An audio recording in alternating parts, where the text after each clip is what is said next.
Carlos Luis Conde Salvador. Antonio Elías Cruz López. Gracias, Antonio.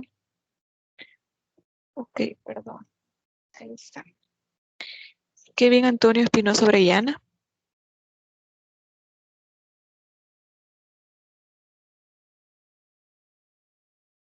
Jennifer Marjorie García Canales. Buenos días, Jennifer. Muchas gracias. Gabriela Lizeth García Hernández. Gracias. Kevin Galvarino Hernández Buenavides.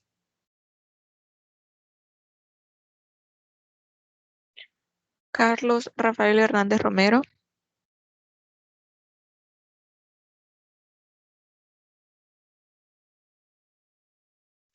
Diego Alejandro Herrera Navarro.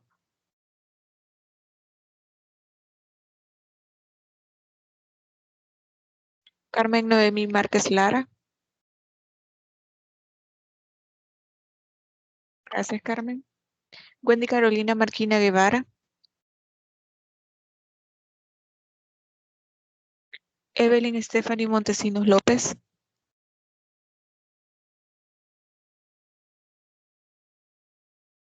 Génesis Mariela Montoya Romero. Ok. Gracias, Génesis. Marta Emily Morejón Bracamonte. Perfecto, Emily. Mario Obed Nieto Merino. Gracias, Mario. Noé Pompilio Parada Medrano.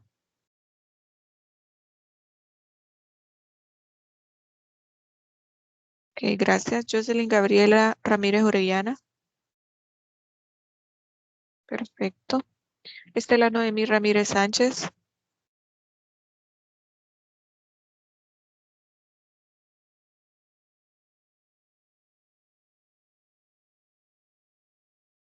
César Mauricio Ramos Hernández. Buenos días, César. Gracias. Flor de María Rivera Amaya. Perfecto, Flor. Reina Elizabeth Rivera Reyes. Y David Santiago Rivera Vázquez. Ok, buenos días, Reina, gracias. Buenos días, David, gracias. Carlos Giovanni Salmerón Mesa. Buenos días, licenciada presente. Buenos días, muchas gracias. Sandra Saraí Sánchez Escobar. Gracias. Creo que lo voy a escribir en el grupo de WhatsApp. Carlos, perfecto. Ya lo agregué, Carlos. Me quedé en Aleida Marcela Sandoval Ayala.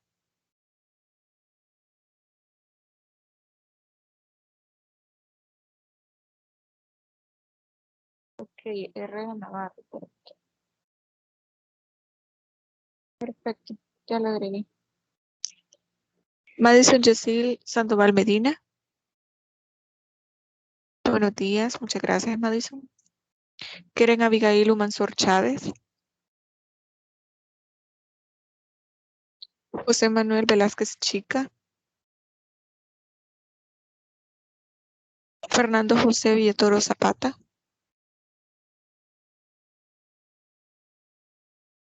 Y José Raúl Zelaya Jurado. ¿Alguien más que se haya incorporado a la sesión después de haber mencionado su nombre? ¿Alguien más que haga falta?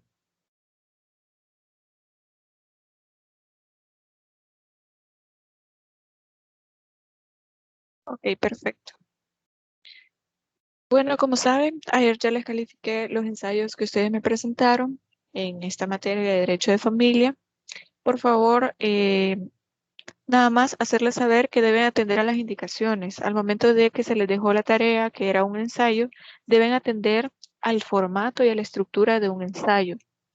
No me tomé la molestia de poder enviarles un formato para que ustedes lo tuvieran ahí, porque sé que a ustedes ya les han dejado ensayos. Es más, sé que hay otras materias en las que esa ha sido la actividad evaluada. Entonces, no consideré necesario que ustedes tuvieran o tener que hacerles llegar un formato respecto de los ensayos, porque no es lo mismo que un trabajo de investigación y creo que ustedes ya deben saber eso. Los ensayos tienen una estructura diferente, es más, solo llevan el tema básicamente y el autor va debajo del tema. Luego de eso se hace un pequeño resumen, se coloca lo que le llaman en inglés abstract, que también va en español y en inglés, el resumen y el abstract. También van las palabras claves, luego va la introducción del mismo ensayo, el contenido del ensayo de forma completa o el desarrollo, si ustedes lo quieren llamar de esa manera, y las conclusiones. Al final siempre se agrega la parte de las referencias bibliográficas. Entonces, muchos de ustedes les hizo falta esta parte de la formalidad. Como les menciono, es una cuestión de forma. Sin embargo, obviamente también es importante el contenido que ustedes colocaron. Y sobre eso, pues, no tengo mucho que decir porque realmente fueron muy buenos los ensayos que ustedes hicieron. Pero por favor, atiendan a la forma. Si ustedes tienen dudas, pues con todo gusto yo les puedo ayudar. Ustedes me pueden decir, mire, Lee, no comprendo de qué manera vamos a hacer o de qué forma o cuál es la estructura de esta actividad que se va a hacer y yo con todo gusto les puedo ayudar. También, como les mencionaba, ayer les revisé también lo de la parte de derecho individual y colectivo de trabajo y muchos de ustedes colocaban cuestiones que tienen que ver con el decálogo de manera incompleta. Obviamente el decálogo tiene una estructura que en atención a 10 elementos, es decir, 10 derechos que ustedes debían desarrollar. Sin embargo, hubieron muchas personas que colocaron menos. En este caso yo les hacía ver, mire, aquí le hace falta esto, le hace falta lo otro. Pero a lo que voy es que quiero que ustedes también tengan la confianza de hacerme saber, miren, no comprendo la actividad o no estoy seguro o segura de que la actividad se va a realizar de esta manera o cuántos son los derechos que vamos a desarrollar. Que ustedes lo puedan hacer sin ningún problema, yo les puedo ayudar. Nada más quería hacerles saber esta pequeña indicación o esta pequeña sugerencia, más bien para que ustedes lo tengan en mente, debido a que son las actividades evaluadas que ustedes van a hacer. Entonces, de alguna manera, creo que es importante que también cuenten con el hecho de que yo les puedo eh, solventar esas dudas que ustedes tengan para que sí no haya problema en esas actividades evaluadas y no me digan, mire, Lick, porque saqué 8, porque saqué 7,5, porque saqué 9, etcétera. Pero bueno, vamos a pasar ahora al tema del día de hoy, que es el tema del matrimonio. Ya habíamos hablado del concepto de la familia, del concepto constitucional de familia, de dónde nace o cuál es la naturaleza del derecho de familia. Ahora vamos a hablar de una de las formas más tradicionales que se concebía que era una de las maneras de poder establecer o poder formar una familia, que es a través del matrimonio. Se entendía entonces que el matrimonio era una de las primeras instituciones respecto de la formación de la familia y que a partir de la existencia del matrimonio es que se podían tener hijos y poder establecer estas uniones o estos vínculos y la afiliación respecto de los hijos. Entonces vamos a ver la pregunta de metacognición. Creo que ya le va a aparecer por ahí. La pregunta es, ¿debe ser legal los matrimonios entre personas del mismo sexo? Esto porque ya lo hemos hablado en la clase de género y derecho con la mayoría del grupo y hemos dicho de que respecto de las personas de la comunidad LGBT no tenemos habilitado esta figura o esta institución del matrimonio. En este caso, ¿por qué es relevante? ¿Por qué tantas veces nos preguntamos esto? ¿Por qué seguimos insistiendo en la existencia o más bien en el reconocimiento de los derechos de la comunidad LGBT? En este caso es importante porque en otros países y bueno, en la comunidad internacional también se ha desarrollado esos derechos respecto de la comunidad LGBT y también tenemos otros países, por derecho comparado lo podemos entender, que ellos sí han desarrollado derechos sobre todo en la parte del matrimonio y también hay otros países que lo han habilitado en la parte de la adopción porque eso también es una forma de constituir familia y de generar derechos respecto de las demás personas dentro de la familia. Entonces, por eso es tan importante, no es por el hecho de que ellos formen parte de la comunidad LGBT, sino que se trata de un grupo social que es vulnerable y que no se le ha habilitado este derecho. Pero ya vamos a hablar más adelante de esa parte. Por lo pronto, lo más importante que nosotros tenemos que ir viendo son la definición del matrimonio, los requisitos que se van a establecer para el mismo y algunas cuestiones que son bastante importantes. ya que esta es la base para que nosotros podamos hablar del divorcio más adelante, que es otro de los procesos más comunes en el área de familia. Ahora bien, si en algún momento yo menciono mucho la parte del divorcio u otros procesos, cuando estamos hablando del matrimonio, es porque indiscutiblemente el matrimonio es la base de muchos otros procesos, pero eso ya lo vamos a mencionar más adelante. Dentro de los antecedentes, nosotros sabemos que para la constitución de la familia, dentro de la historia, se puede encontrar que el matrimonio es una de las bases fundamentales para la constitución de la familia. Y esto lo vemos, por ejemplo, en Roma, en los tiempos del matrimonio, era la institución necesaria de forma ideal, o más bien, es como el centro dominante porque constituía el mantenimiento de la descendencia. También, esta es una idea que ya la habíamos mencionado, que para que las familias pudieran mantener su apellido, su linaje, o este prestigio que podría tener algún apellido dentro de la familia, ellos decidían en muchas ocasiones casarse con familiares lejanos para mantener eh, este linaje o este apellido dentro de la familia, porque para ellos era de mucho prestigio y era necesario para mantener, por ejemplo, algún tipo de estatus social. Entonces, de alguna manera, la idea que ellos tenían era que a través del matrimonio se podían unir dos personas que formaban parte dentro de un mismo grupo, que compartían, que podrían llegar a compartir el mismo vínculo sanguíneo, pero que la idea era mantener este prestigio dentro de su familia. A partir del momento en que entran en juego los afectos como base de la unión, el divorcio se abre paso con mayor facilidad. ¿En qué sentido? Pues obviamente al principio de los tiempos existía el matrimonio, pero no se podía concebir la existencia de un divorcio o de una separación, que de hecho antes en el Código Civil se las llamaban separaciones de hecho, que simplemente eran dos personas que decidían dejar de estar juntas porque estaban unidas en matrimonio, pero no existía el divorcio, es decir, no se disolvía este vínculo matrimonial. Simplemente estas personas se separaban y se entendía que existía este proceso de separación de hecho. Entonces, cuando hablamos de la Roma clásica, el divorcio se convirtió en un mecanismo tan expedito como el matrimonio, porque entonces se comenzó a hablar del divorcio como una parte de venganza al principio de los tiempos, porque sucedía de la siguiente manera. Dos personas unidas en matrimonio por alguna razón, por infidelidad, por falta de entendimiento, por mala comunicación, podían decidir separarse, pero en este caso solamente lo podía hacer el hombre. En esta idea patriarcal del matrimonio, de la que ya hemos mencionado también, que lo hacía ver como que la culpa la tenía la mujer, que ella había sido una mala mujer o que le había sido infiel, haciéndola quedar mal frente a la sociedad. Porque vamos a ver cuál es el papel que tiene el matrimonio frente a terceros, es decir, frente a la sociedad. De esa manera, el divorcio se convertía en una figura de venganza. Y luego, con el pasar del tiempo, el divorcio fue concebido como una forma de solución de los conflictos que podían existir dentro del matrimonio, de forma que se conoció como divorcio solución o divorcio remedio. Solamente les estoy haciendo como un pequeño esbozo de esta parte del divorcio para que se pueda entender de qué manera es que paralelamente el divorcio y el matrimonio han sido figuras que han aparecido dentro del tiempo, pero del divorcio vamos a hablar en otra clase ya de una manera más amplia y más a fondo. Entonces, al existir también esta figura del divorcio, el matrimonio y el divorcio se configuraron como estructuras que terminaban siendo bastante importantes, pero que se daban de manera rápida. Es decir, usted cumple los requisitos para poder casarse, perfecto, se puede hacer cualquier día sin ningún problema.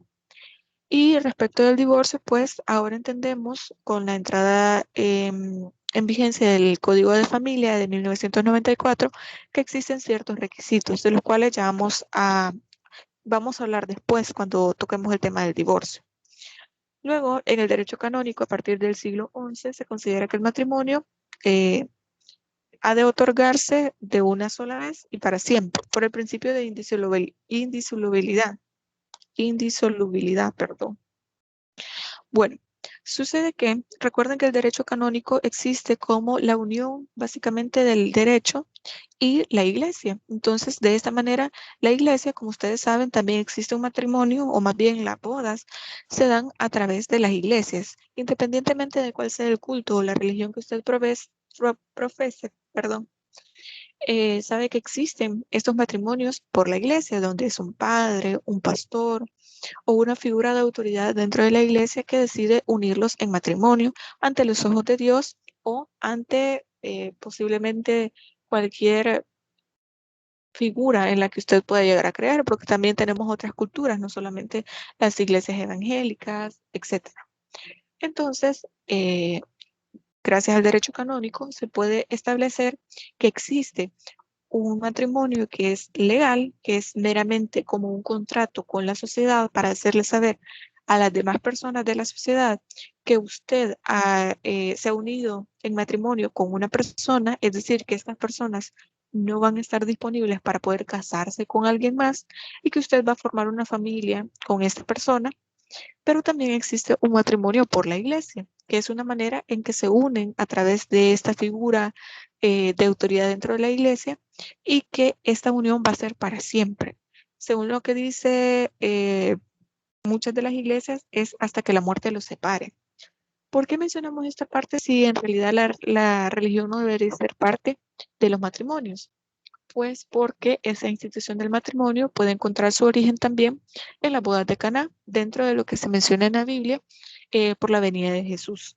Entonces, muchas veces se hace esta acotación o esta aclaración de que de aquí viene la idea de la institucionalización del matrimonio como una forma de poder constituir la familia, porque se entiende que anteriormente a eso, pues las familias o las personas solamente se unían para vivir juntas o vivir en convivencia, pero no existía esta formalidad de poder decir, ok, estas personas están casadas y a partir de este vínculo que los une pueden formar una familia. Pero bueno, vamos a ir avanzando entonces, porque es bastante lo que tenemos que hablar el día de hoy. Vamos a hablar sobre el concepto del matrimonio. Respecto de esto, tenemos dos definiciones. Una que nos dice Castán, que es la unión legal de un hombre y una mujer para la plena y perpetua comunidad de existencia. En este caso, podemos rescatar de esta definición dos asuntos importantes. Es una unión legal y vamos a ver la naturaleza de esta institución, es decir, del matrimonio, qué naturaleza jurídica tiene esta unión. Y también el hecho de que dice una plena y perpetua comunidad de existencia.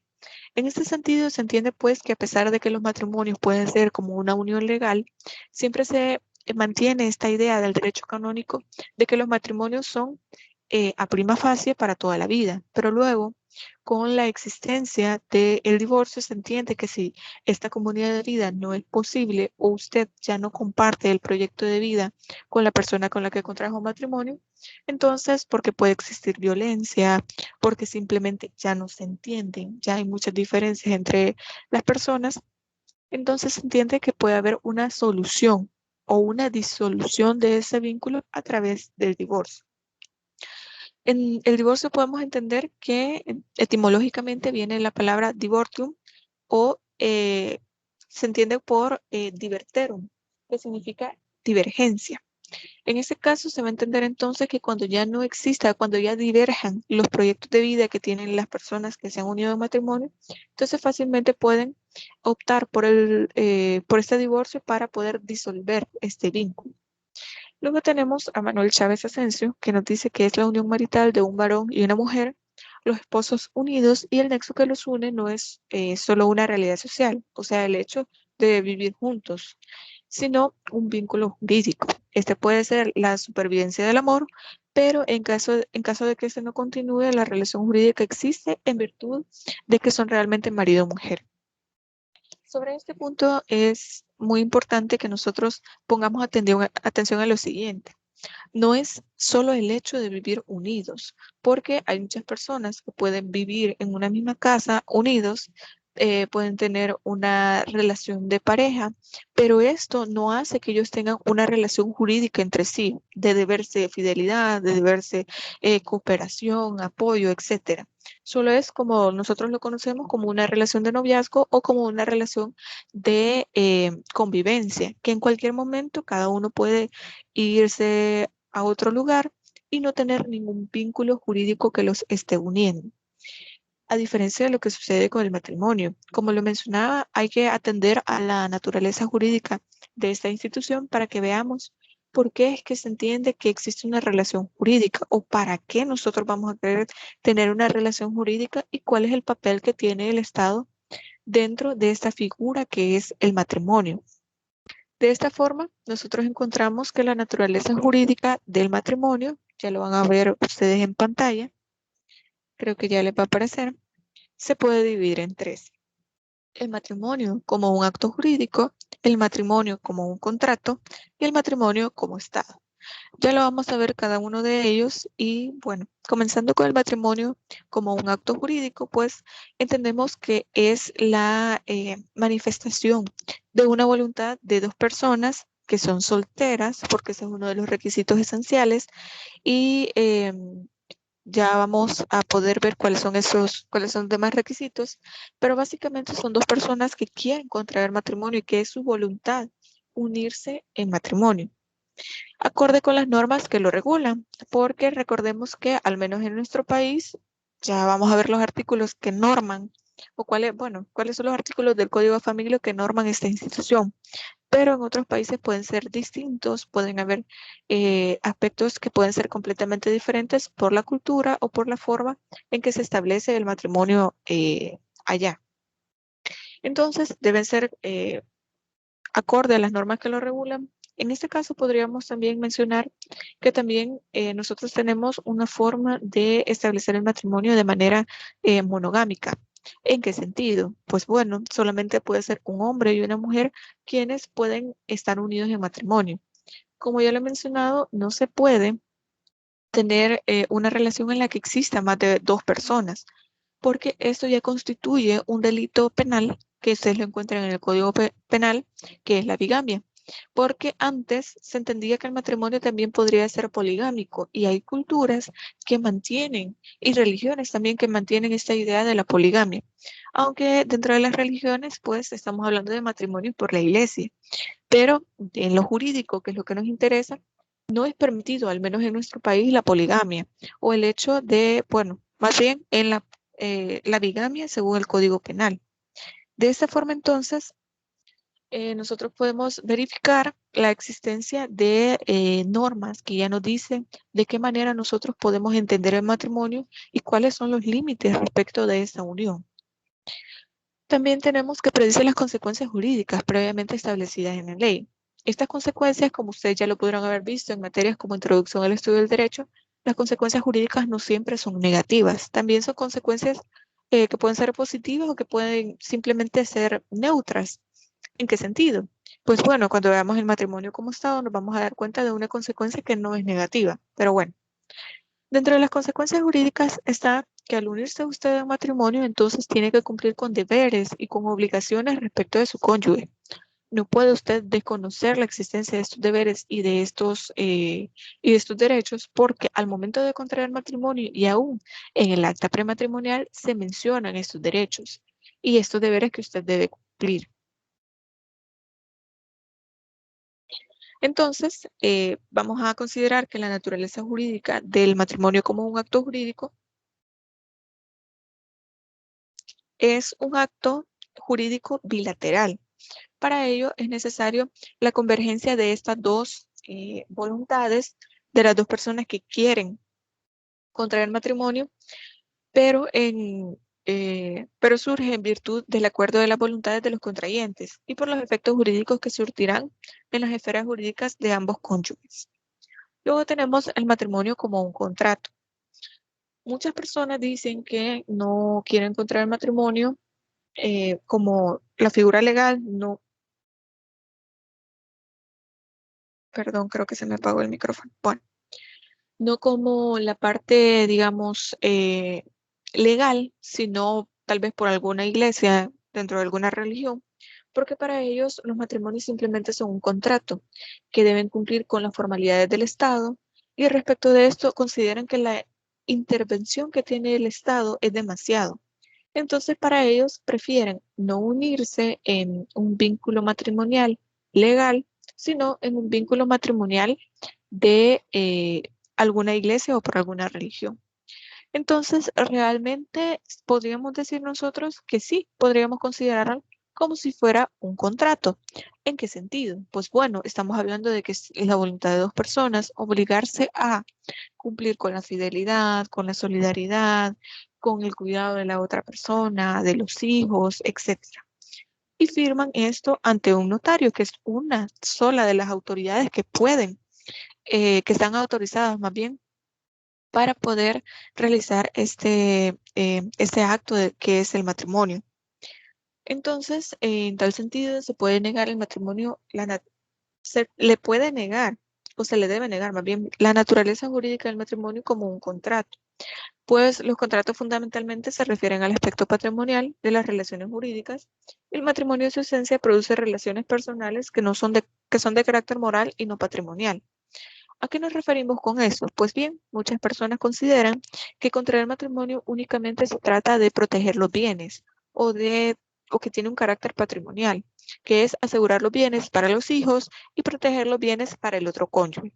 Entonces, de alguna manera, se entiende que el matrimonio es un contrato que a voluntad de las personas firman, pero que también tiene que ver, como ahí se establece el régimen por el cual van a contraer matrimonio, que es únicamente una manera de proteger los bienes o proteger el patrimonio. Sin embargo, vamos a disociar esta idea porque esencialmente lo que se necesita para poder establecer para poder contraer matrimonio es la voluntad de las personas, sin importar los bienes existentes antes del matrimonio ni los que aparezcan después, porque por eso tenemos tres regímenes patrimoniales matrimoniales. Ya eso lo vamos a ver y vamos a ir hablando un poco de qué significa cada uno. Por ejemplo, imagínense el caso, si usted quiere contraer matrimonio, pero por alguna razón usted no quiere compartir los bienes que tenga antes del matrimonio, porque la mayoría de veces nunca se tocan los que tienen antes del matrimonio, pero aquellos bienes que usted pueda percibir, las rentas, los bienes, un carro, una casa, una propiedad, una empresa, etcétera. Si usted no lo quiere compartir, pues tranquilamente usted puede optar por el régimen de separación de los bienes. O simplemente dentro del matrimonio se puede hacer un cambio, se puede disolver el régimen que ya se tenía y se puede optar por otro. Pero de eso ya lo vamos a hablar en esta clase un poquito más adelante.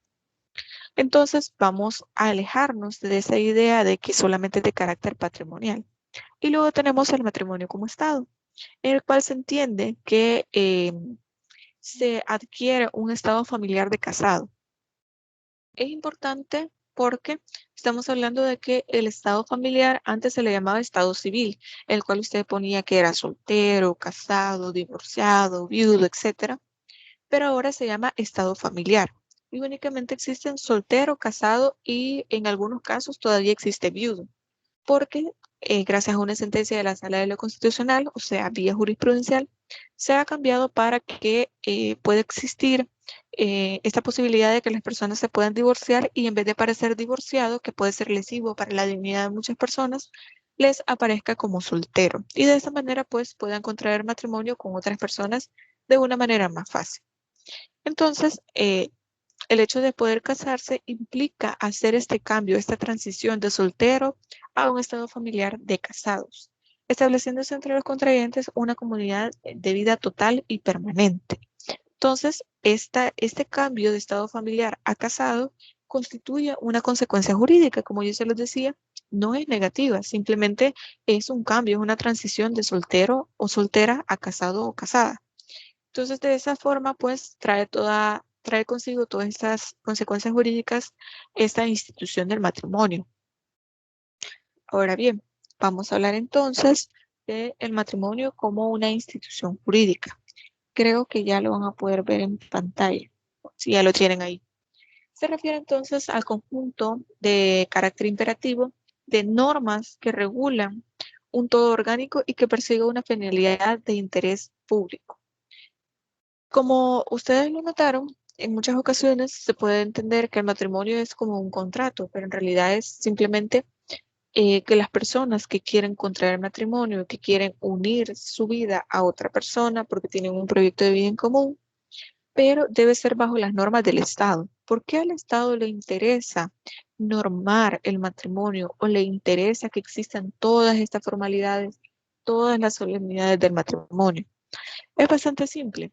Es una forma de poder garantizar que no se violen los derechos de las familias, que existan una normativa respecto de los deberes que tienen entre los cónyuges, las obligaciones que tienen entre ellos y también respecto de los hijos es muy importante porque de esta manera pues entendemos que grupos vulnerables como pueden ser las personas con discapacidad, las personas, los niños, niñas y adolescentes, las mujeres y todos estos grupos vulnerables no se van a ver en una situación de desventaja respecto de lo que nosotros ya habíamos conocido históricamente como el matrimonio o la familia monogámica patriarcal, en el cual el hombre era visto como el centro de la misma familia, era el que tomaba las decisiones dentro de esta construcción social que era el patriarcado.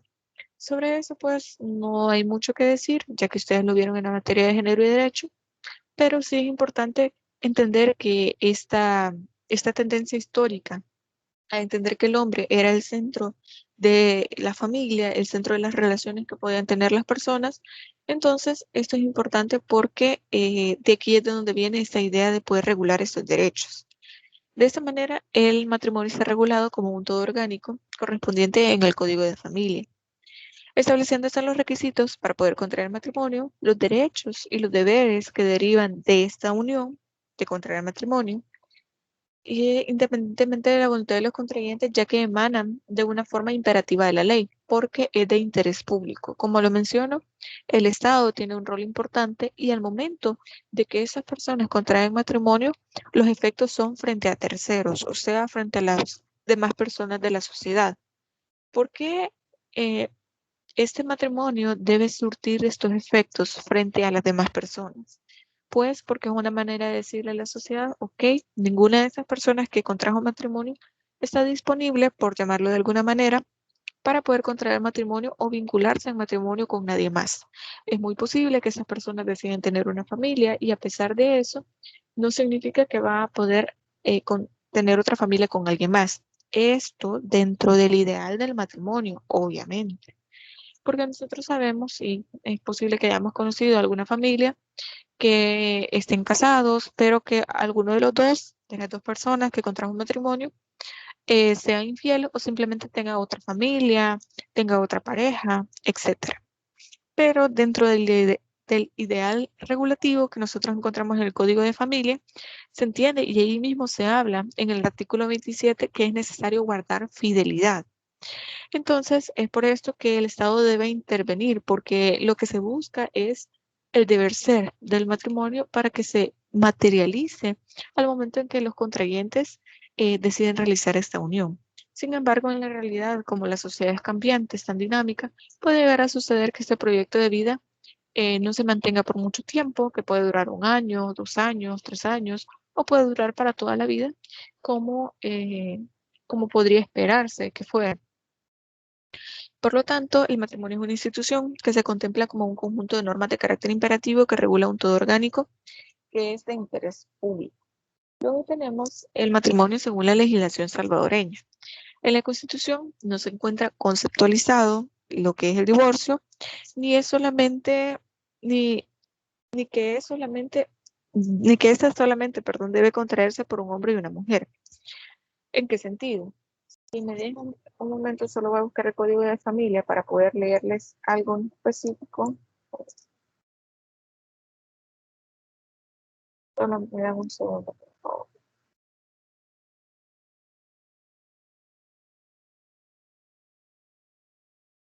Ok, el artículo 11 del Código de Familias establece que el matrimonio es la unión legal de un hombre y una mujer, con el fin de establecer una plena y permanente comunidad de vida. En ese sentido, entonces nos preguntamos si realmente estamos hablando de que solamente se puede contraer matrimonio entre un hombre y una mujer.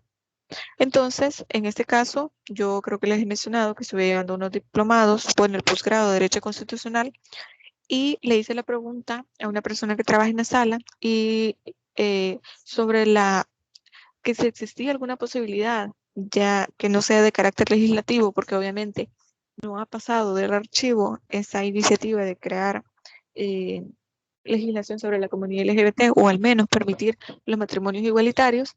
Y él mencionaba que si existe una interpretación que se podría hacer de este artículo 11, en el cual de la lectura del mismo dice que el matrimonio es la unión legal de un hombre y una mujer, pero no dice entre un hombre y una mujer, lo cual cerraría, de manera definitiva la discusión si puede existir los matrimonios igualitarios.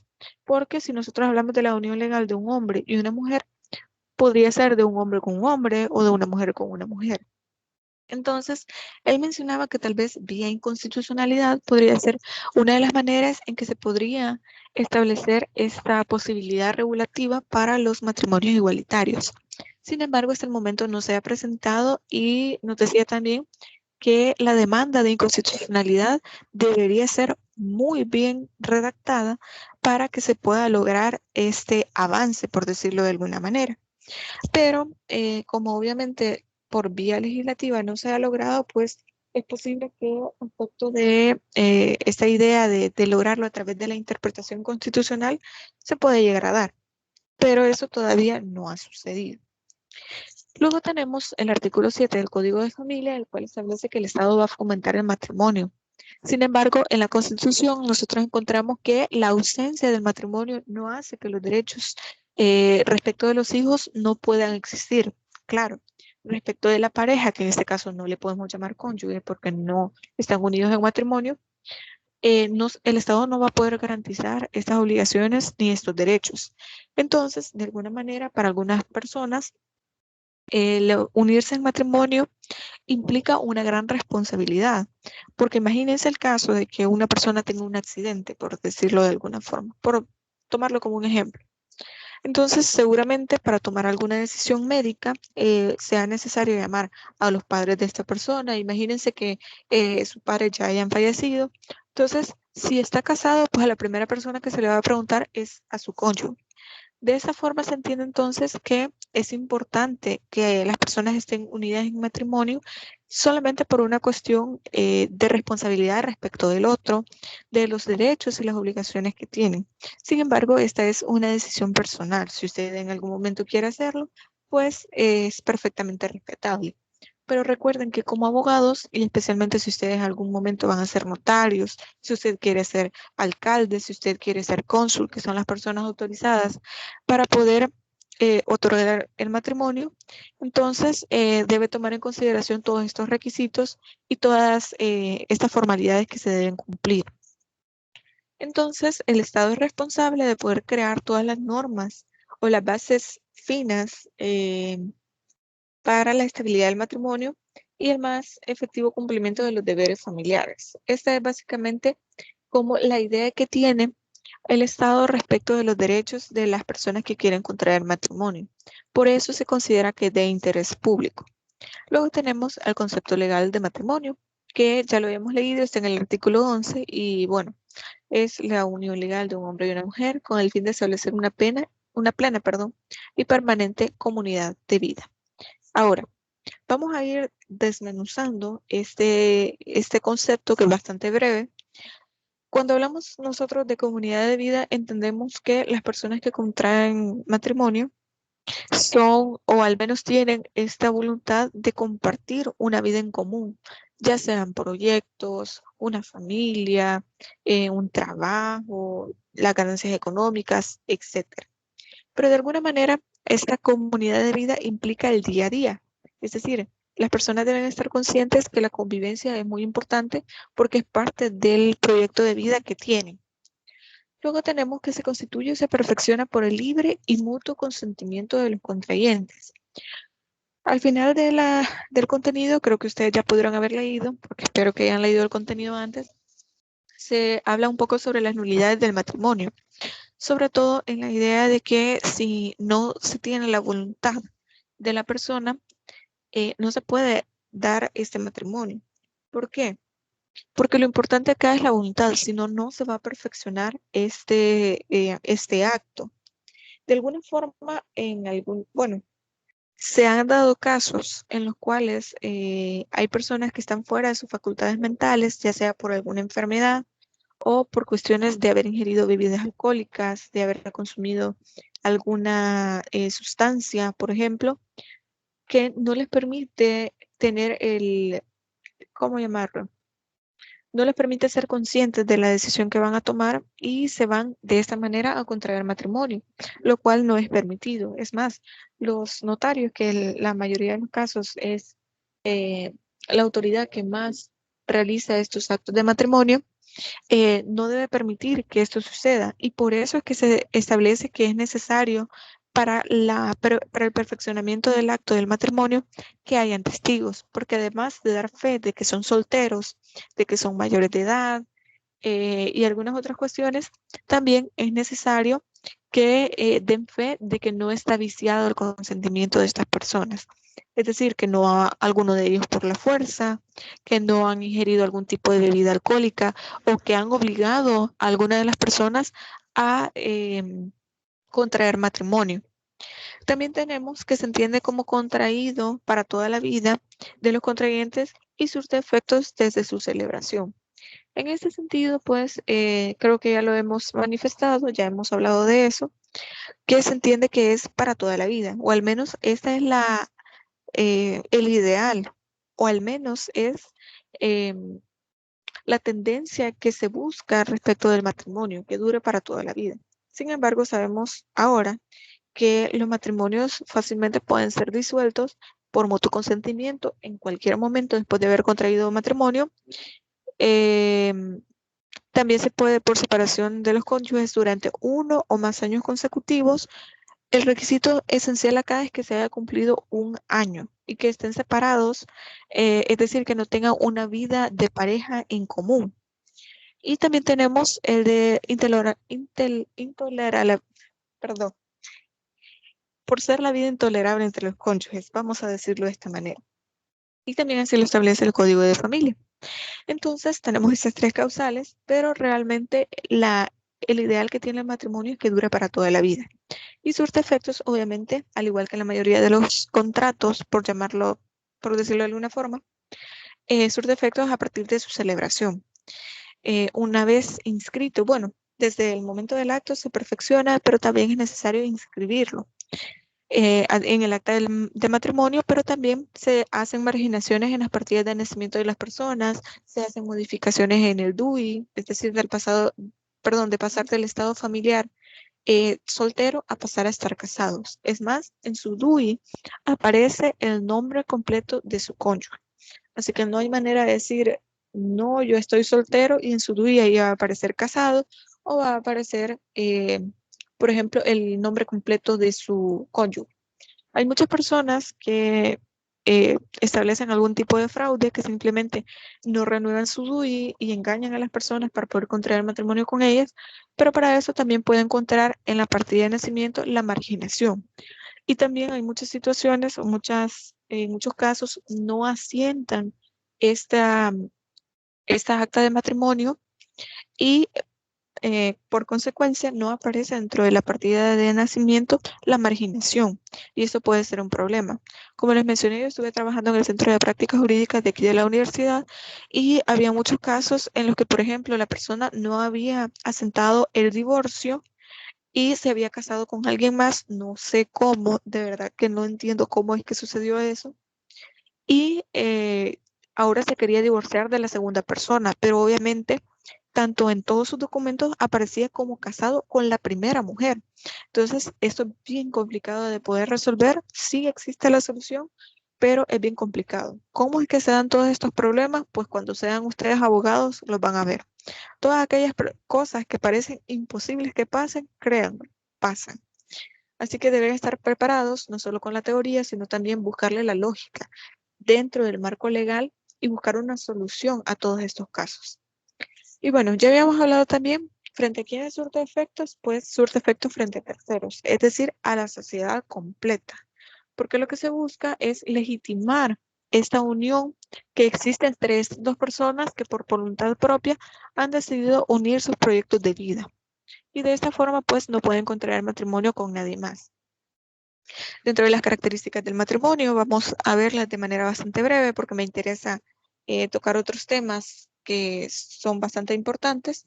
Tenemos entonces la unidad, que se refiere a la comunidad de vida que existe entre dos cónyuges y la imposibilidad de contraer matrimonio mientras exista legalmente este vínculo. En este sentido, pues entendemos que al existir un proyecto de vida en común, una comunidad de vida, entonces no puede eh, simplemente decir, sí, es mi esposo o sí, es mi esposa, pero yo no tengo nada que ver con que esta persona esté bien, que esta persona estudie, que no lo voy a apoyar, que no voy a apoyar a esta persona para que trabaje, etcétera. Se entiende como una característica de unidad. También tenemos la monogamia, que es obviamente la unión de un hombre y una mujer, pero en el sentido de que solamente puede existir una unión. No es el hecho de que sea hombre o mujer. Aquí en nuestro país, pues solamente se puede dar de esa manera.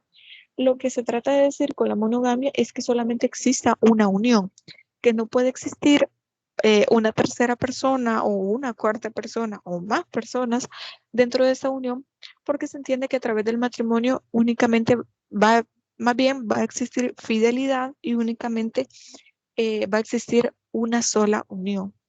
También tenemos la legalidad, pues la ley exige el cumplimiento de ciertas formas y ciertos requisitos para la celebración y ciertas solemnidades porque al momento de contraer matrimonio se hace en un acto público en el cual se necesitan testigos y es precisamente porque lo que se busca es hacer ver que los que de interés público y que los efectos van a ser frente a terceros. También tenemos la estabilidad, que es lo que se busca, lo que ya les manifesté, que perdure en el tiempo y la posibilidad de disolución, es decir, la existencia del divorcio.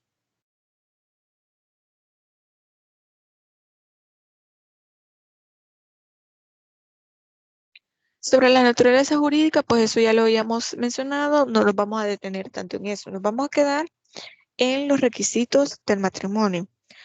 Dentro de los requisitos intrínsecos, es decir, los más necesarios, por llamarlo de alguna manera, tenemos la diversidad de los sexos. Al menos en nuestro país es necesario que esto suceda, que sea un hombre y una mujer, para que puedan contraer matrimonio.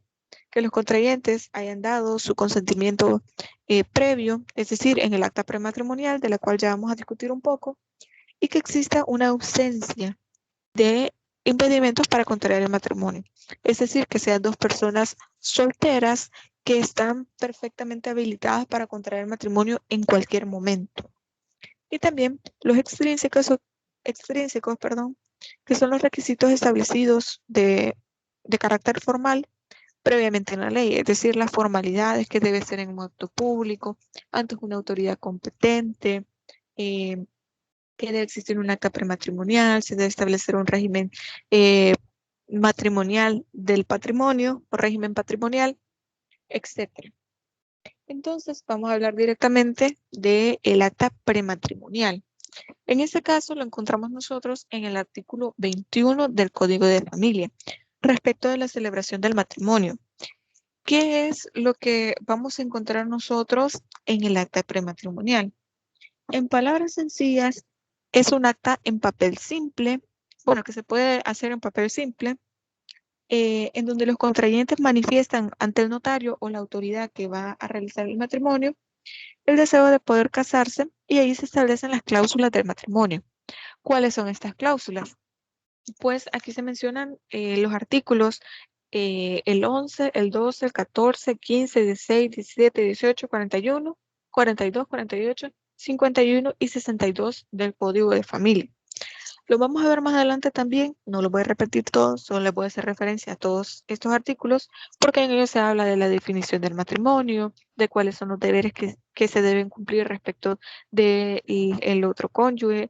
En el artículo 41, 48, 51 y 62 están los regímenes patrimoniales. Básicamente son definiciones en las cuales se debe dar lectura al momento de realizar el acto de matrimonio donde están los testigos, el notario, etcétera, pero también se redactan en el acta de matrimonio y también están dentro del acta prematrimonial. ¿Por qué es tan importante todos estos artículos? Porque recuerden que como es la voluntad de las personas, es necesario explicarle los efectos jurídicos que tiene y cuáles son las obligaciones que va a tener con su cónyuge. También Esta acta prematrimonial debe constar la fecha y el lugar de celebración de matrimonio, es decir, la fecha en que se planea contraer matrimonio y el lugar. El lugar no estamos hablando de si lo va a hacer en un restaurante, en su casa, no. En la ciudad de San Miguel, a las tantas horas del día tal, se va a contraer matrimonio, etcétera. Estamos hablando del departamento, el domicilio, porque muchas personas deciden, por ejemplo, imagínense que los dos o que uno de ellos sea de Morazán, el otro es de San Miguel, pero deciden contraer matrimonio en San Salvador. Entonces deciden ellos que se va a establecer ese matrimonio en ese lugar, se va a registrar en esa alcaldía, entonces cada vez que usted necesite un acta matrimonial va a tener que ir hasta allá. También creo que ustedes ya, no sé si ustedes ya pasaron la materia de Derecho Internacional Privado y vieron cómo es que se dan estos matrimonios respecto de o con personas de otros países, dónde se va a asentar ese matrimonio, de qué manera se va a establecer, etcétera. Sobre ese punto, pues no voy a ahondar mucho porque sé que si no han visto esa materia, pues más adelante lo van a ver y si no, pues ahorita estamos solo con las formalidades necesarias para el matrimonio. Entonces, en esa acta prematrimonial también se va a colocar el nombre de las dos personas, la edad, el estado familiar, la nacionalidad, profesión u oficio y el lugar de nacimiento de cada uno de los contrayentes, además del domicilio de sus padres. ¿Quiénes son sus padres y el domicilio de ellos? Y ustedes me van a preguntar, pero mire, Lick, ¿para qué el domicilio y el nombre de los padres? Porque una de las nulidades para el matrimonio es que sean familia. Ya vamos a ver hasta qué grado de consanguinidad y por qué. También es necesario que este documento, ya como les mencionaba, es un documento simple, solo es una mera formalidad para que luego se dé el acta de matrimonio y ya con el acto completo de matrimonio. También en el artículo 23 del código nosotros tenemos los documentos especiales. ¿Por qué es importante que sepamos cuáles son estos documentos? Pues bueno, esto es necesario para las personas que contraen o que quieren contraer matrimonio por primera vez, pero ¿qué pasa con las personas que son divorciadas, que son viudas y otros casos que ya vamos a ver? En el caso, imagínense de que esta persona ya haya estado casada, pero que su cónyuge murió, va a tener que presentar la partida de defunción de su primer cónyuge. En el caso de que sea divorciada, va a tener que presentar la partida de divorcio o si hay una sentencia ejecutoriada que declara la nulidad del matrimonio, porque este también es otro caso que puede suceder, que se anule el matrimonio y esa persona perfectamente queda libre para poder contraer matrimonio en el momento en que lo decida, ya sea por cualquiera de las causas que vamos a ver más adelante de nulidad. También las partidas de nacimiento de los hijos que se van a reconocer, porque esta es otra posibilidad que se puede reconocer a los hijos dentro del acta del matrimonio, o más bien dentro del matrimonio, eh, por cuestiones que tal vez no se pudo dar en algún momento porque la persona estaba fuera del país, porque simplemente no lo había podido hacer, entonces se pueden reconocer a los hijos. O también se puede dar el reconocimiento de los hijos del otro cónyuge o del otro contrayente en este caso que por alguna razón esta persona tenía hijos, pero que no figura en la partida de nacimiento el nombre del padre, por ejemplo. Entonces, esta mujer se quiere casar con otra persona y esta persona con la que quiere casarse le dice, ok, yo voy a reconocer a este bebé o a este niño o a esta niña como si fuera hijo mío. Ya vamos a ver las consecuencias jurídicas que tienen los reconocimientos voluntarios, porque esta no es cuestión de juego, pero ese es otro tema para otra clase. Entonces, esto también puede suceder eh, y por eso es necesario estos documentos especiales, entre otros que ya los establece el artículo 23 del Código de Familia. Luego vemos como una formalidad en la celebración del matrimonio la lectura de los artículos que ya les había mencionado y ahí todavía falta el 48, el 51 y el 62 del Código de Familia. También vamos a hablar un poco de los actos que siguen luego de la celebración del matrimonio, después del acto del matrimonio. Le voy a leer un poco y le voy a explicar a qué se refiere porque muchas veces se ignora qué es lo que sucede después y por eso es que no se registran. Los matrimonios no aparecen en las partidas de nacimiento y luego es un problema. Dice, el funcionario deberá entregar a los contrayentes la certificación del acta y el notario el testimonio de la escritura y pondrá, en los documentos de identidad de aquellos una razón firmada y sellada, en la que consta que han contraído matrimonio, el nombre de la persona con quien lo contrajo, el lugar y fecha de la celebración. Y todo esto va a ser para que se pueda hacer constar dentro del DUI, la partida de nacimiento o el pasaporte en su caso, aquellos datos del otro contrayente y para hacer constar que esa persona contrajo matrimonio. También una certificación del acta de matrimonio o de la escritura, ya si se hizo en escritura pública, respectiva a la cual se deberá agregar en el expediente matrimonial. Dentro de los 15 días hábiles siguientes de la celebración del matrimonio, el funcionario autorizante deberá remitir al encargado del registro familiar del lugar en que se celebró aquel, si el mismo no lo fuere, la certificación del acta o el testimonio de la escritura para que la asiente de inmediato la partida de matrimonio. Es decir, ¿es necesario asentar la partida de matrimonio? Sí. ¿En dónde? En el registro del estado familiar. También se hace en la alcaldía para que se pueda establecer la razón que va abajo en la partida de nacimiento. Entonces, si se hubieran reconocido hijos, el funcionario autorizante en el mismo plazo señalado por el inciso anterior deberá remitir al encargado del registro del estado familiar del lugar en que se encuentran asentadas las partidas de nacimiento de los hijos, la certificación o el testimonio para que se proceda de conformidad a la ley del nombre de la persona natural, para que se pueda establecer que sea reconocido como hijo de esa persona. Todo esto dentro de la celebración del acto. Luego vamos a ver un poco sobre las relaciones personales y patrimoniales.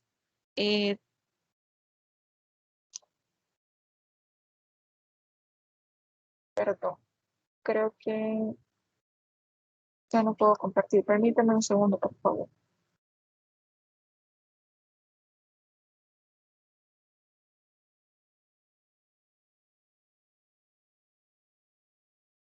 Lo voy a compartir de nuevo en la pantalla. No sé si lo pueden ver. Creo que ya les va a aparecer. Ok. Me quedé en las relaciones personales y patrimoniales.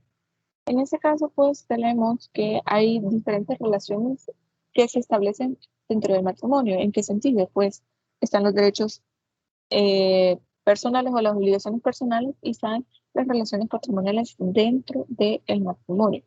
En ese caso, por ejemplo, tenemos estas relaciones personales que son la igualdad de derechos y deberes dentro del matrimonio. Esto lo encontramos en el artículo 36 del Código de Familia, en la cual dice que, y se lo voy a leer solo porque hay algunos aspectos rescatables en este artículo. Los cónyuges tienen igualdad de derechos y deberes y por la comunidad de vida entre ellos se establece el deber de vivir juntos, guardarse fidelidad, asistirse en toda circunstancia y tratarse con respeto, tolerancia y consideración.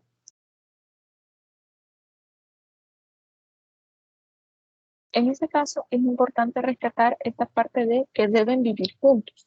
Recuerden que el Código de Familia data de 1994 y ahora con las nuevas conformaciones de familia, las nuevas estructuras o organizaciones familiares, se entiende que es posible, es muy posible que no se pueda, que no sea necesario que las personas vivan juntas para poder constituir una familia o que el matrimonio se vaya a disolver solo porque las personas vivan separadas. Porque en muchos casos hay personas que se van para Estados Unidos, para México, a trabajar en otro país, pero que siempre mantienen este vínculo y esta relación personal con el otro cónyuge y esto hace que no sea necesario disolver el matrimonio por la separación. Entonces, esta parte de decir que deben vivir juntos es bastante obsoleta. Es más, en el demanda de divorcio, muchas personas siguen colocando eh, una parte que dice, porque ya no comparten techo, lecho y mesa. Esto haciendo referencia a que ya no viven juntos, pero esto ya no se debe colocar en las demandas de divorcio, sin importar la causal o el motivo de divorcio, porque lo que se busca es hacer ver que las nuevas modalidades, las nuevas conformaciones de familia no siempre implican el hecho de vivir juntos. Luego tenemos guardarse fidelidad, porque en el ideal regulativo, pues, la idea de casarse implica que las familias van a ser monogámicas y que no debe existir infidelidad.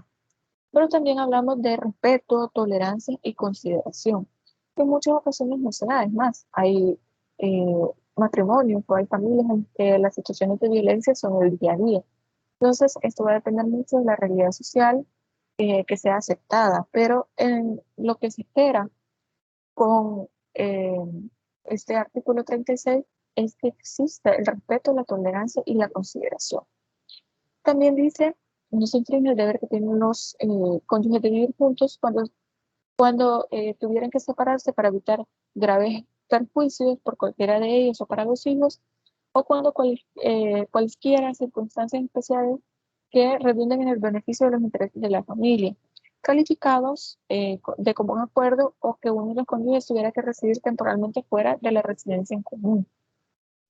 En ese caso, si ustedes se fijan, cuando hablamos de graves perjuicios para cualquiera de ellos, estamos hablando de que, por ejemplo, veníamos del tiempo de la guerra. Entonces, muchas familias tuvieron que emigrar o muchas personas se tuvieron que ir del país porque podían estar en una situación de peligro. Entonces, por eso es que lo recoge el Código de Familia. Las demás circunstancias, pues ya las hemos explicado, ya hemos dicho que también puede ser por el trabajo de alguna de las personas, etc. También tenemos los gastos de la familia, que según el artículo 38, en donde dice que los cónyuges deben sufragar en porción a sus recursos económicos los gastos de la familia. Si uno de ellos no pudiere, entonces va a hacer más aportaciones del otro. Sobre eso creo que no hay mucho que podamos explicar. Se entiende que para los gastos de la familia deberían ser de común acuerdo o al menos en partes iguales, pero si en el caso de que alguno de los dos no pudiera, pues se entiende que el otro lo va a hacer de manera temporal o provisional. También tenemos el artículo 39 que habla sobre la cooperación. Sobre esto no hay mucho que podamos abonar, pero por ejemplo en el caso de que uno de los dos quiera estudiar o quiera trabajar, debe contar con el apoyo del otro. Luego a esto quiero llegar, a la parte patrimonial, porque ya hablamos de los regímenes patrimoniales. En la parte de la protección de la vivienda familiar, como el artículo 46, a través del acta de matrimonio, se puede establecer una vivienda para uso familiar. En este caso, se va a llevar esto al registro de la propiedad para que se pueda establecer este bien como un bien familiar. Entonces, en este artículo se permite la protección de la vivienda para que pueda ser de uso de todas las personas de la familia que habitan en ella. Luego vamos a hablar de los regímenes patrimoniales. Tenemos el de separación de los bienes en el artículo 48. Si ustedes se fijan, estamos hablando bastante de lo que dice el código porque precisamente estos son los requisitos que son necesarios para poder establecerlo dentro del acta matrimonial. No es simplemente porque no existe una doctrina, pero para la aplicación en nuestro país vamos a atender a lo que dice el código de familia. Entonces tenemos que en la separación de bienes implica conservar las propiedades, la administración y libre disposición de bienes que se tuvieron antes de contraer el matrimonio, pero al momento de la existencia de algún divorcio, pues se entiende que los bienes de cada una de las personas que han adquirido dentro del matrimonio, se entiende que cada uno va a mantener sus propiedades, es decir, no se van a dividir en partes iguales. En este caso, tenemos que habrá separación cuando sea adoptado por este régimen o en caso de una disolución del régimen de la participación en la ganancia de comunidad diferida o cualquier otro régimen de la comunidad si no se hubiera optado por otro régimen. Es decir, si por alguna razón que no debería existir, de hecho, no se hubiera optado por algún régimen al momento de casarse, entonces se va a entender que se ha optado por el de separación de los bienes. Luego tenemos el régimen de la comunidad diferida a partir del artículo 62.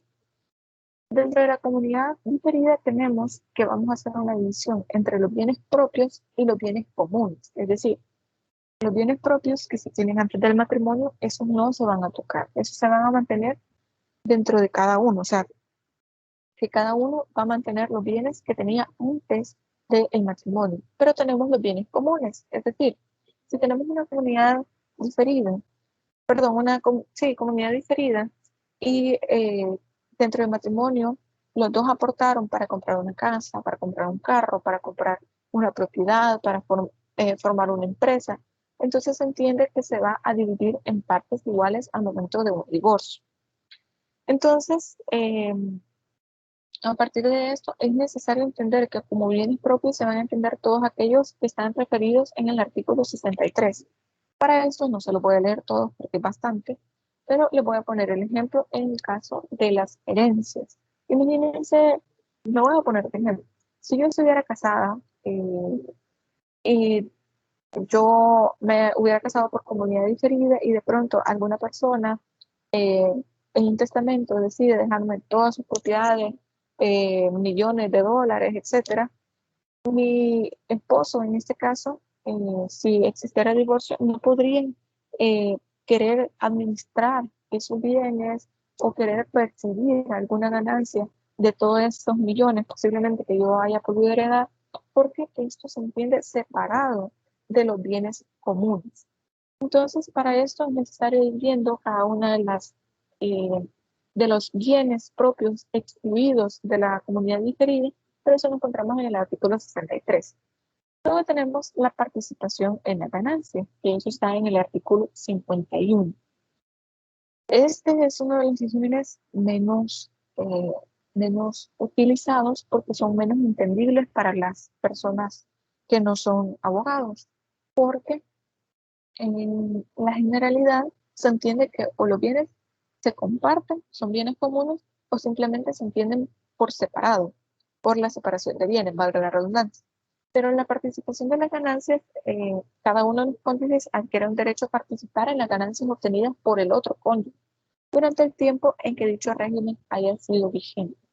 Imagínense el caso de que una persona tenga una empresa y al momento del matrimonio le dice, bueno, vamos a optar por el régimen de participación en la ganancia.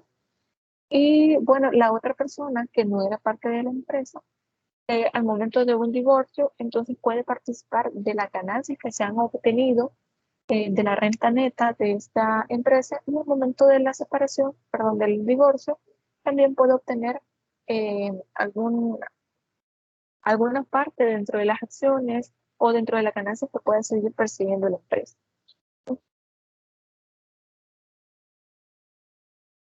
Cuestiones muy importantes respecto a este régimen, pero lo vamos a ir viendo un poco más adelante también, sobre todo cuando hablemos de la parte del divorcio, cómo se disuelve.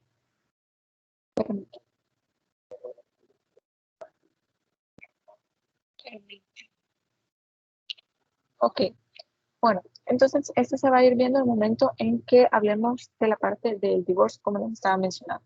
Ahora vamos a hablar de los impedimentos del matrimonio, ya lo van a ver ustedes en pantalla. Obviamente dentro de los impedimentos están las personas que son menores de 18 años por no haber alcanzado, según la Constitución, la mayoría de edad. Pero para esto nosotros tenemos la LEPINA, que es más reciente que el Código de Familia y que la Constitución, en la cual se habla de la capacidad progresiva de las facultades de los niños y adolescentes, que se entiende que si tienen el grado de madurez para poder realizar ciertos actos, entonces ellos lo van a poder realizar. Sin embargo, en este caso no se puede o no se permite que puedan contraer matrimonio porque se está evitando esta figura que ustedes encuentran en el Código de Penal de violación de menor incapaz o el estupro. Entonces, a pesar de la entrada en vigencia del Código, perdón, de la Ley eh, de Protección Integral para la Niñez y la Adolescencia, de la LEPINA, en el 2010, encontramos que a través de un consenso que se dio en la Asamblea Legislativa el 27 de agosto del 2017, se llegó a la conclusión de que siempre se va a mantener esta prohibición dentro del Código de Familia. Tenemos como otro impedimento los ligados por vínculo matrimonial. Obviamente, si una persona ya está casada, no se puede casar al mismo tiempo con alguien más. Eso para evitar la bigamia, como ya lo habíamos mencionado. Los que no se hayan hallado en pleno uso de razón o el que no pueden expresar su consentimiento de manera inactiva. Cuando no se halla en pleno uso de razón, por ejemplo, que hay personas que tienen trastornos mentales, trastornos de personalidad, algún tipo, por ejemplo, que no se halla en uso de su razón, también puede aplicar para las personas que se encuentran en estado de ebriedad, que hayan consumido alguna sustancia ilícita, por ejemplo, alguna droga, y que quieran contraer matrimonio en ese estado. Y las personas que no pueden expresar su consentimiento de manera inequívoca, tenemos, por ejemplo, a las personas que estén en estado vegetativo o estén en coma. no pueden dar su consentimiento expreso, porque recuerden que el consentimiento debe ser expreso para poder ser tomado en consideración. Aquellas personas que tienen discapacidades de tal forma que no se pueden expresar, por ejemplo, las personas sordomudas pueden hacerlo, pero siempre y cuando sea a través de una persona que comprenda el lenguaje de señas, porque también, imagínense el caso, que ustedes sean notarios y que llegue esta persona y le diga, mi hermano, por ejemplo, quiere contraer matrimonio, pero él es sordomudo, solo yo le entiendo. Entonces, mire, señor notario, quiero que usted vaya preparando todos los documentos, ya se los dijimos, para que él se pueda casar con tal persona. Pero usted le pregunta directamente a esta persona, mire, usted quiere contraer matrimonio y no le entiende, simplemente no le hace saber su consentimiento. Y si usted le dice al hermano de la persona que quiere contraer matrimonio, supuestamente, mire, necesito que me traiga a alguien que pueda comprender el lenguaje de señas o que esta persona pueda expresarme su consentimiento. Pero esta persona le dice, no, es que solo yo le entiendo, no hay nadie más, él no sabe el lenguaje de señas. Entonces, en este caso, va a ser un impedimento. ¿Por qué? No es porque se le quiera vedar la posibilidad de que quiera contraer matrimonio, sino porque esto puede constituir un fraude. El hecho de que le diga que solo esta persona le entiende implica que puede ir en contra de la voluntad de la persona que no se puede expresar. Esto hay que tomarlo en consideración porque muchas veces las personas pueden cometer este error y el problema lo va a tener cuando le llamen a la sección del notariado y le diga que por qué ha realizado este acto. Luego tenemos los impedimentos relativos, podrían ser los parientes por consanguinidad en cualquier grado de la línea recta. Es decir, yo no me puedo casar con mi papá, yo no me puedo casar con mi abuelo, no me puedo casar con mi hijo, no me puedo casar con mi nieto. Todo lo que implique la línea recta de consanguinidad no se puede. También en el caso del adoptante, del adoptante y su cónyuge con el adoptado, o con algún descendiente de este. El adoptado con sus ascendientes o descendientes del adoptante o con sus hijos adoptivos del adoptante. En resumidas cuentas, y para no hacerlo un trabalenguas, permítanme.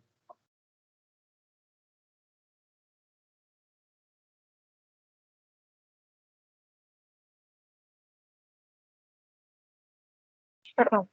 En resumidas cuentas, lo que implica acá es que el adoptante no puede, o el cónyuge del adoptante no se puede casar con la persona que ha sido adoptada, ni tampoco el adoptado no se puede casar con el que en teoría, o más bien jurídicamente, terminaría siendo su hermano, aunque no comparten el vínculo de sangre, aunque no comparten de alguna forma algún tipo de vínculo emocional, no se pueden casar. ¿Por qué? Porque legalmente esta persona que ha sido adoptada va a fungir como si fuera un hijo de sangre, de forma consanguínea, entonces obviamente no se puede casar.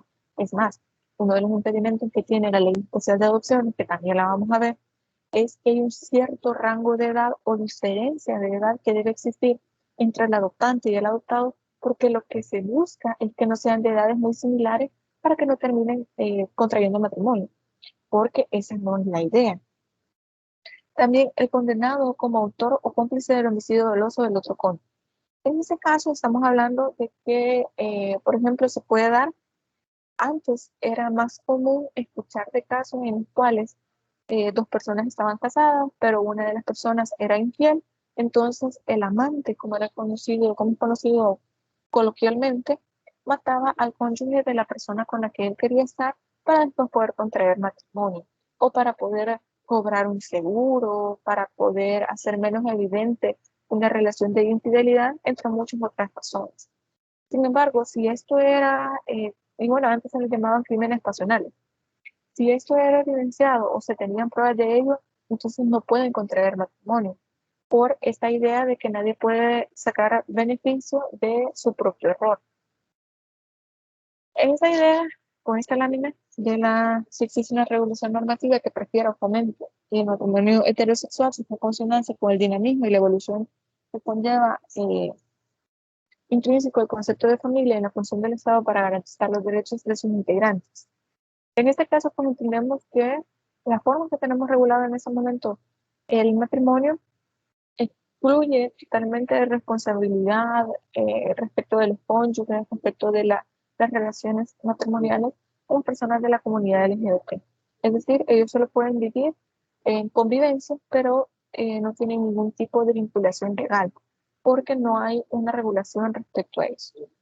Vamos a avanzar entonces a la nulidad del matrimonio, ya lo hemos mencionado, debe haberse, dentro de las nulidades absolutas, debe haberse contraído ante notario autorizado, si no, no es válido, si no hay consentimiento en otra de las causas de nulidad absoluta, cuando los contrayentes sean del mismo sexo, lamentablemente, como les menciono, todavía está regulado de esta manera. Para muchos de ustedes, pues, me podrían decir, bueno, es lo correcto, para mí está bien, pero eso es un criterio personal. Como les menciono, como abogados tenemos una responsabilidad diferente a la opinión que podamos tener.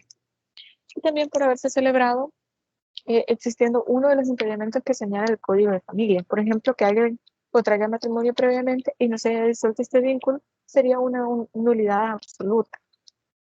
O que los notarios presenten algún conocido su protocolo y quien no sea, que lo preste, perdón, y que no sea de un funcionario autorizado.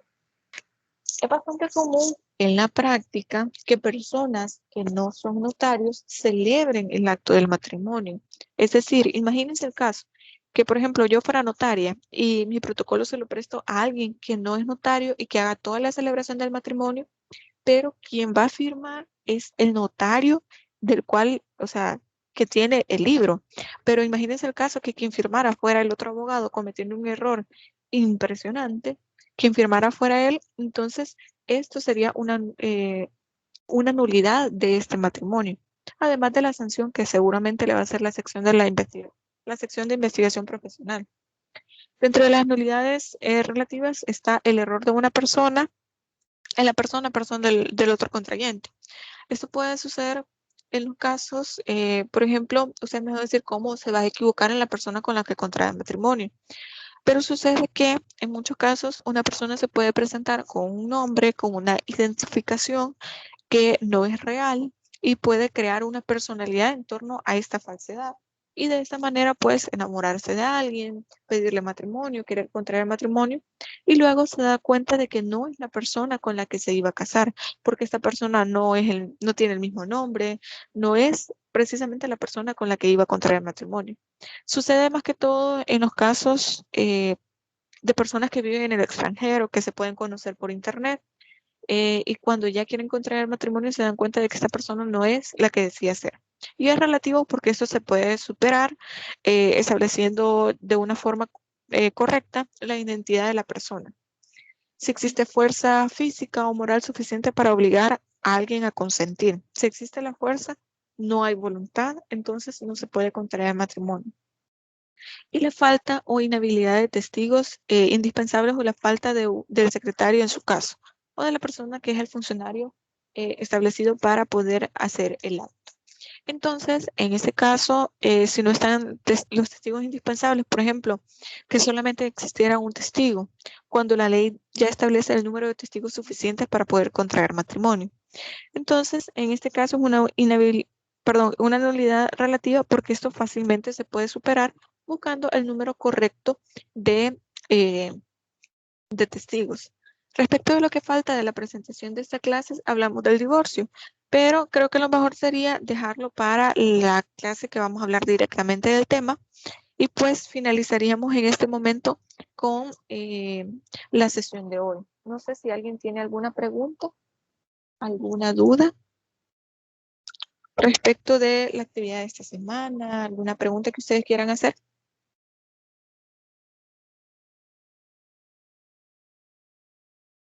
Ok, van a disculpar que he hablado mucho en esta clase, como normalmente lo hago, pero me gustaría pedirles más la opinión de ustedes, pero eh, esta clase de alguna manera es muy corta para todo el tema del matrimonio. Es bastante lo que se busca hablar en este tema.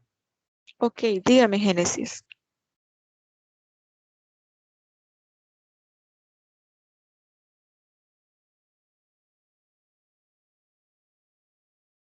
Ok, si se puede desadoptar a alguien.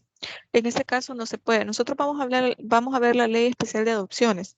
Y fíjense una cuestión, que no se puede desadoptar a alguien, por llamarlo de alguna manera, porque se entiende que voluntariamente la persona sabe los efectos que tiene la adopción, sabe cuáles son las consecuencias de adoptar, todas las obligaciones que requiere y no se puede. Aún si no fuera adopción, el reconocimiento voluntario de paternidad, es decir, que una persona sabiendo que no es el padre, esto constituye un fraude.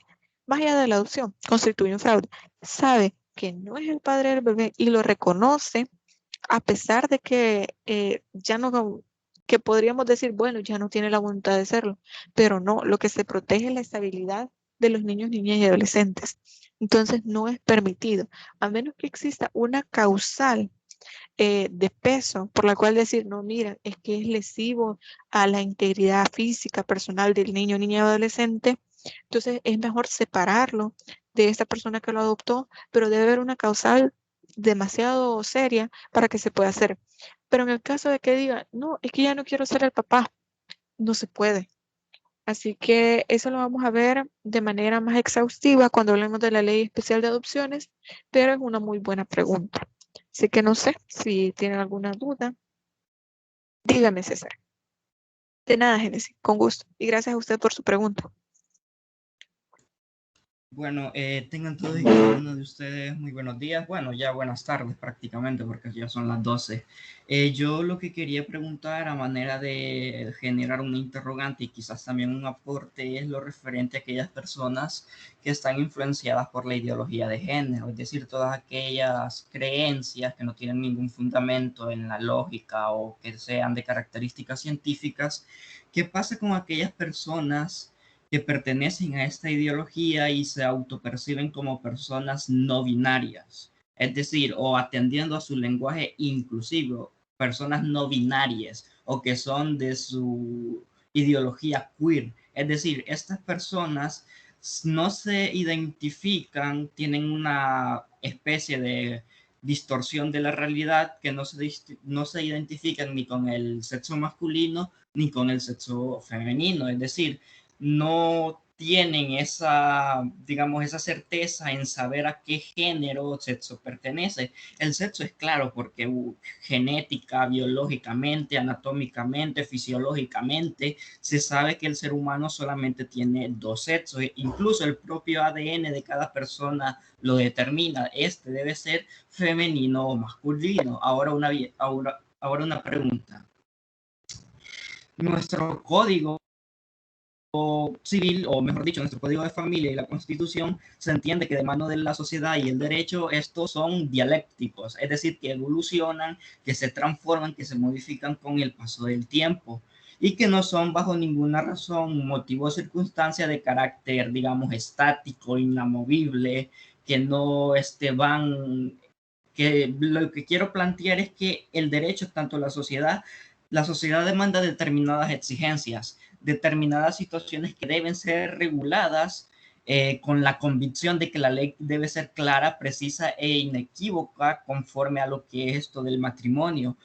Estaba viendo y leyendo algunas noticias en relación a esto y pasa que en Argentina allá le dicen cédula al DUI, que aquí le decimos como nuestro documento único de identidad. Y sucede que ahí ya se les empieza a reconocer a estas personas como no binarias, es decir, que no tienden ni a un sexo masculino ni a un sexo femenino. Entonces mi pregunta ya aterrizando y concretando es, teniendo en cuenta, visto y considerando de que somos un país en vías de desarrollo que básicamente persiste y va a durar mucho tiempo más en el tercer mundo, ¿cómo el derecho va a tener que acatar este tipo de demandas, de exigencias de parte de la sociedad? Si bien es cierto, al menos aquí en nuestra sociedad salvadoreña, la injerencia o influencia de la comunidad LGBT no es tanto como en otros países. Entonces, yo a lo que me refiero es que se necesitará una reforma del Código de Familia o quizás de la Constitución para venir a incluir a estas personas que se identifican con ya sea un sexo que no acata la realidad de femenino o masculino. Esa es básicamente mi pregunta, que hemos de esperar quizás el cambio del código de familia, de la constitución, para poder, digamos, tener en nuestro ordenamiento jurídico interno este tipo de disposiciones y demás cosas que puedan venir a regular y atender estas exigencias. Solamente eso es lo que quería plantear. Ok, perfecto. Muchas gracias por su pregunta, César. Fíjese que bien interesante, porque al menos en el caso de Argentina, ellos ya tienen reconocido el matrimonio igualitario y me imagino que, al igual que usted, muchos de sus compañeros ya lo saben.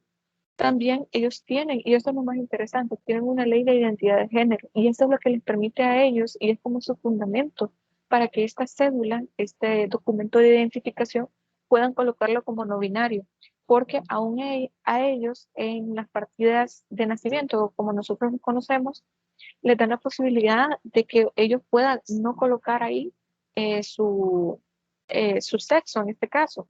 Claro, quienes van a decidir en ese momento son los padres. Obviamente el bebé no va a poder hacerlo. Sin embargo, al momento de poder sacar por primera vez su cédula, en el caso de Argentina, sí va a poder decidir colocarlo como no binario. Entonces, porque esto viene desde esta ley de identidad de género, donde ellos reconocen esta diversidad de la comunidad LGBT. Ahora bien, en el momento en que estas personas que se identifican como no binarias quieren contraer matrimonio, creo yo que ahí sí sería un problema si no tenemos una ley de los matrimonios igualitarios, porque entonces no se puede establecer un hombre o una mujer con otro hombre y otra mujer, porque si no se identifican ni como hombre ni como mujer, entonces, ¿de qué manera se va a poder establecer? Esa es una duda que solo el tiempo y el derecho, como vaya evolucionando, va a responder, porque para hasta ese momento, pues tengo entendido que es bastante reciente colocar esto en las cédulas en Argentina, entonces no sé de qué manera van a resolver eso, pero déjenme, voy a averiguarlo. Esto me lleva también a contarles que nosotros tuvimos una clase con la doctora Silvana Ballarín, que ella es de Argentina, y ella nos mencionaba que, bueno, la tarea final de ese módulo en la maestría era que nosotros teníamos que realizar un proyecto de reforma de los códigos, o más bien de los artículos de la legislación salvadoreña para que se pudiera permitir el, eh, el matrimonio igualitario.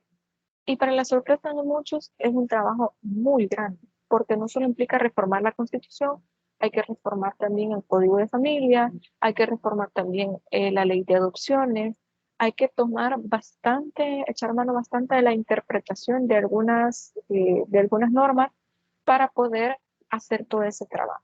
Sin embargo, creo que para El Salvador en ese momento no es prioridad ninguno de los temas que hemos estado tocando, ni la identidad de género, ni tampoco el matrimonio igualitario, la, ninguno de esos temas parece ser que en los próximos años se vaya a resolver. No sabemos todavía, pero esperemos que así sea. Como se lo menciono, todavía no tenemos una respuesta de cómo va a ser entonces los matrimonios entre personas que se consideran o se autoperciben como no binarias y son, buscan que se les respete esta idea de ser no binarios. Para eso no le podría dar una respuesta porque hasta el momento creo que no hay algún país que haya podido o que exista algún matrimonio de una persona no binaria, pero que en su ley diga específicamente que debe ser un hombre y una mujer. Entendería que en el caso de Argentina se podría, porque como ellos tienen eh, establecido el matrimonio igualitario, entonces con quien sea que decida casarse esta persona con otro hombre, con otra mujer, eh, daría igual exactamente con quién se quiera casar, porque como también están permitidos los matrimonios entre personas del mismo sexo, pues no habría mucha diferencia. El problema lo tenemos nosotros, que ya colocamos ahí que debe ser de un hombre y una mujer. Entonces, establecer que es una persona no binaria implicaría que no cabe en ninguna de las dos categorías. Y esto haría que no se pueda casar. Y eso es uno de los impedimentos por los cuales no podría contraer matrimonio.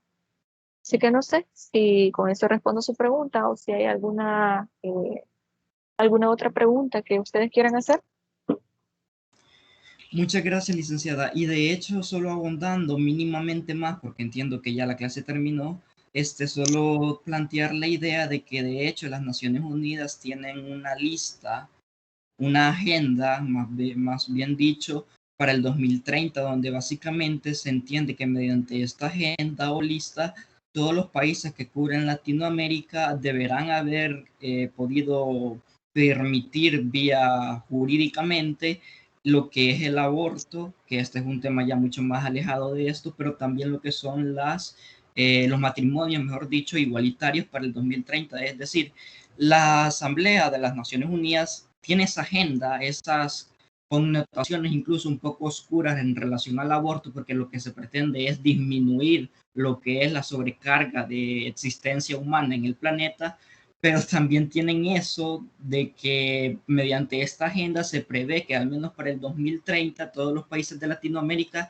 ya habrán tenido que haber admitido todo este tipo de cuestiones o de debates que están siempre al servicio de la discusión. Solamente eso quería decir. Ok, gracias. Están asumiendo que para ese momento todos ya vamos a aceptar esa idea. Sin embargo, creo que como país, menos en El Salvador, todavía nos falta mucho tiempo. Pero vamos a ver, vamos a ir viendo cómo se va desarrollando.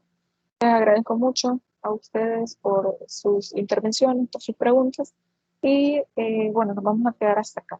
Les agradezco mucho por su presencia y por su puntualidad. Espero que estén muy bien. Cuídense mucho. Feliz tarde y feliz provecho.